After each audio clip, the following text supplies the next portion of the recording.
Salut à toi et sois le bienvenu sur la chaîne. Aujourd'hui, on va parler des impermanent loss, des pertes intermittentes. Cette perte temporaire de fonds en quantité ou en valeur. Elle est due au fait que le jeton s'échange sur la plateforme où vous avez déposé du Liquidity Provide et sur les autres plateformes également. Aujourd'hui, on va faire un exemple concret avec une pool, par exemple ETH et USDC à 0,2% de frais de commission. Voyons ça ensemble. On vient donc avec un ETH d'une valeur de 3000 $ et 3000 USDC. Avec cette quantité, on détiendra 0,1% de total value lock dans la pool. Il y a donc 1000 fois plus dans la pool que notre investissement. La TVL totale est donc de 1000 ETH pour une valeur de 3 millions à l'instant T et 3 millions d'USDC pour contrebalancer.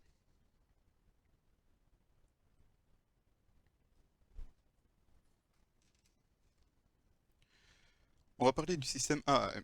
Donc ne vous inquiétez pas, je vais tout vous expliquer. L'automated market making se résume avec une formule très simple. Disons que A c'est le TH et B c'est l'USDC. A fois B égale P. P étant le produit de A fois B. P est constant, sauf en cas de rentrée ou de sortie de liquidity dans la pool. Dans ces cas-là, P changera. Ce mécanisme permet de réguler les prix des jetons de la paire l'un par rapport à l'autre. Lorsque des ETH sont échangés en USDC, le ratio de la paire change. Le slippage ou glissement s'effectue à ce moment-là. Plus un des actifs devient rare, plus il devient cher par rapport à l'autre.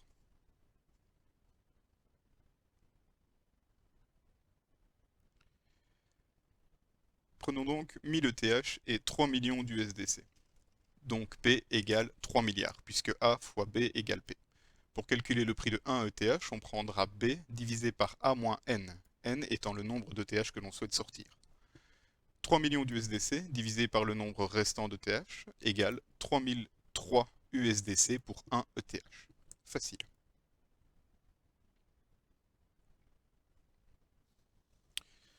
Essayons de calculer pour 50 ETH, donc prenons B divisé par A moins N, 3 millions d'USDC divisé par 950 ETH restants, ça nous ferait 3157,89 le ETH. On comprend facilement que plus la pool est grande, plus les prix seront stables. Des bots opèrent en permanence pour faire de l'arbitrage entre les échanges, les DEX, etc., pour réaliser des bénéfices et, de cette manière, harmoniser le prix sur l'ensemble du marché. On parlera des pertes intermittentes et du hold value, mais on y reviendra plus tard. Donc, imaginons que notre trader d'arbitrage sorte 50 ETH de la pool. Il reste 950 ETH à 3 158 000 $ et 3 157, presque 8 000 $ en USDC, plus les 315,80 € de frais que notre trader vient de payer pour sortir ces 50 ETH. Comme vous êtes un liquidity provider, vous recevrez un millième des frais proportionnels à votre part dans la pool. 315,80 divisé par 1000 nous ferait 31 cents 80. Évidemment, on ne touche pas forcément 100% de la commission. Le trader d'arbitrage a sorti 50 ETH à 3157 $. Les 950 restants valent donc 3324 $ l'unité. Si vous sortez maintenant, vous recevrez pour votre part de la pool 0,95 ETH, donc pour une valeur de 3158 et 3158 USDC. Total 6316 à l'instant T où vous sortez. Super, un bénéfice de 316 $. Sauf que si vous avez gardé vos jetons séparément, vous auriez maintenant un ETH à 3324 $ plus vos 3000 USDC. Donc 6324 $ à l'instant T. Une perte intermittente donc de 8 $ et 2 cents. Quand le ratio de la pool change, vous perdez de l'argent en perte intermittente. Mais vous recevez les récompenses forcément.